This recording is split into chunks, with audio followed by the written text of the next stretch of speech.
भारत और न्यूजीलैंड के दरमियान तीसरा और आखिरी टेस्ट मैच जो है वो वानखेड़े मुंबई के अंदर जो है उसका पहला दिन आज ख़त्म हो गया। और पहले दिन के अख्ताम पे जो है वो लग रहा है कि इस टाइम जो न्यूजीलैंड है वो थोड़ा सा उसको एज हासिल है। वैसे तो फिलहाल एक लिहाज से अगर आप देखें तो मैच बिल्कुल अभी बराबर चल रहा है, बिल्कुल बैलेंस के अंदर है।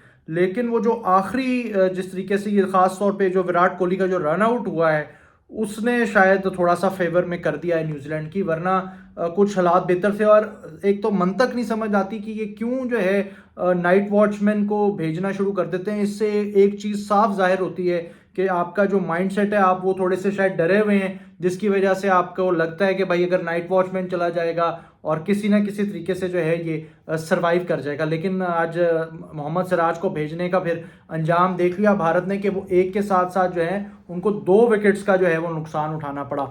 तो सबसे पहले तो आज न्यूजीलैंड ने जो है वो टॉस जीता और बड़ा इंपॉर्टेंट टॉस था, क्योंकि कहा जा रहा था कि ये जो पिच है ये बहुत ज़्यादा हेल्प करेगा स्पिनर्स को और काफ़ी ज़्यादा जो है यहाँ पे टर्न मिलेगा, बाउंस भी हमें देखने को मिला। और फिर जिस तरीके से यहाँ पे रविंद्र जडेजा ने बॉलिंग की है, अपनी करियर का 14वां उन्होंने जो है वो 5 विकेट हॉल आज हासिल किया है न्यूजीलैंड के खिलाफ। तो न्यूजीलैंड ने टॉस जीत के जब यहाँ पे बल्लेबाजी की तो उनकी पूरी टीम जो है वो 235 रन बना सकी है। डैरल मिचेल जो है वो न्यूजीलैंड की जानिब से हाईएस्ट स्कोरर रहे, उन्होंने 82 रन बनाए, जबकि जो विल यंग है वो 71 रन के साथ जो है वो दूसरे नंबर पे रहे। तो ऐसे लग रहा था कि रविंद्र जडेजा और वाशिंगटन सुंदर उन्होंने भी जो है वो 4 खिलाड़ियों को आउट किया है। तो काफ़ी बेहतर जो है वो दिन रहा भारत के लिए। और यही समझा जा रहा था कि भाई अब शायद भारतीय बल्लेबाज जो हैं वो एक अच्छा स्टार्ट फराहम करेंगे और मे बी एक 100 से ऊपर रन्स की लीड लेने में कामयाब हों और न्यूजीलैंड को जो है वो अंडर प्रेशर लेकर आएँ। लेकिन और स्टार्ट उन्होंने अपने लिहाज से अच्छा ही किया था, अटैकिंग क्रिकेट खेली दोनों ने, जायसवाल ने और रोहित शर्मा ने। लेकिन रोहित शर्मा जिस तरीके से बिल्कुल सिमिलर, फर्क ये था कि आज जो है वो कैच हुए हैं वो स्लिप में। मैट एंड्री बॉलर थे, पिछली दफा सऊदी थी, जिस तरीके से उनको बोल्ड किया था फर्स्ट इनिंग्स में।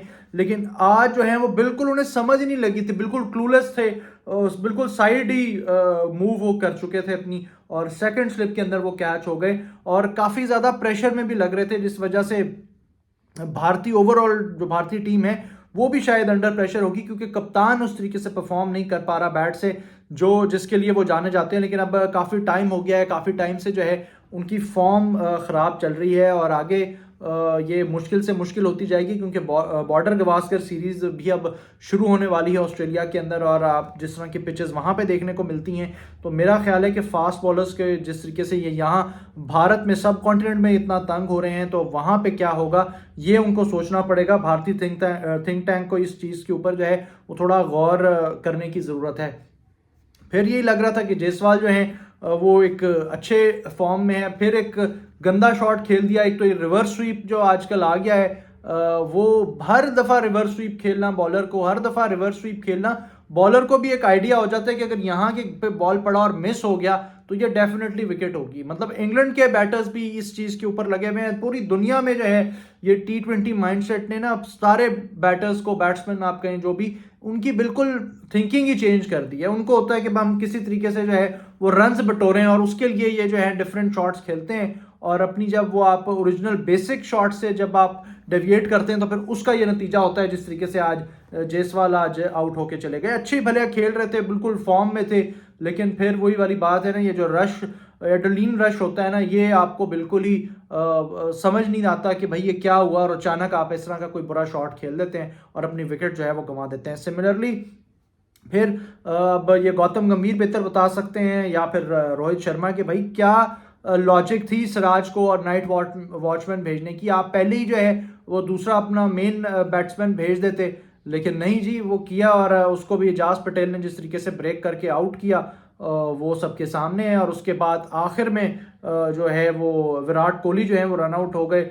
और ये छोटी छोटी जो चीज़ें होती हैं ना वो बिल्कुल मैच पलट देती हैं। मतलब विराट कोहली अगर इस पिच के ऊपर अगर सेट हो जाते और वो, लेकिन फिर वो वाली बात है, इफ्स एंड बट्स के ऊपर जो है ये क्रिकेट नहीं चलती, बल्कि कोई चीज़ भी नहीं चलती।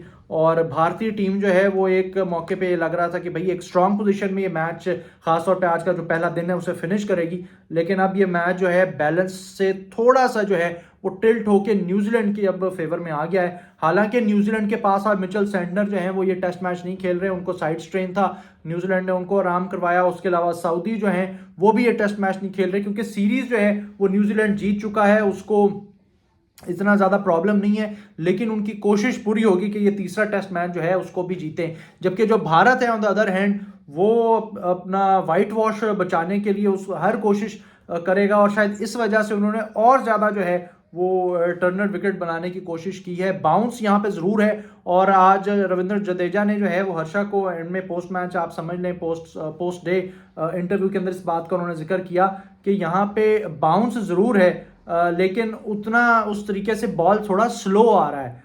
इट मीन्स कि यहाँ के आपको जो है पेस अपना वेरी करना है, अगर आपने बैट्समैन को है उसके साथ माइंड गेम्स खेलनी है। अगर तो आपने बिल्कुल सीधा सीधा बॉल किया तो फिर तो ये इजी होता जाएगा। और न्यूजीलैंड को भी मेरा ख्याल है ये चीज़ समझ आ गई होगी, क्योंकि उनके साथ भी एक बड़े सीनियर कैंपेनर जो है वो इनके स्पिन बॉलिंग कंसल्टेंट हैं, रंगना हेरात श्रीलंका के लिविंग लेजेंड हैं। तो मेरा ख्याल है कि उन्होंने भी उनको एक प्लान दिया हुआ है कि जिसके अकॉर्डिंगली उनके बॉलर्स जो है न्यूजीलैंड के वो बॉलिंग कर रहे हैं। अब देखना होगा कि भारतीय टीम जो कि अभी 149 रन जो है वो पीछे है न्यूजीलैंड के स्कोर के, तो वो किस तरीके से जो है कल कम बैक करेगी।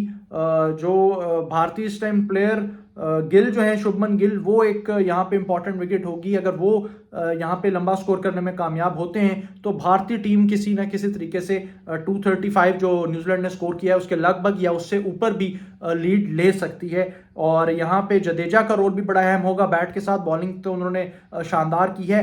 अश्विन जो है वो थोड़ा सा ऑफ कलर नजर आ रहे हैं इस टेस्ट सीरीज के अंदर, खासतौर पे पिछले टेस्ट में जो दूसरा टेस्ट था, और इस इनिंग्स के अंदर भी तीसरे टेस्ट में वो अभी तक कोई विकेट हासिल में करने में कामयाब नहीं हो सके। अब देखना है कि क्या फर्स्ट इनिंग्स में जब उनकी बल्लेबाजी आती है तो क्या उससे वो कुछ कमाल कर सकते हैं या नहीं, ये अब आने वाला वक्त बताएगा हमें। कल जो है उसका इनका सेकंड डे के ऊपर देखते हैं कि दोनों टीम्स किस स्ट्रेटजी के साथ जो है वो मैदान में उतरती हैं।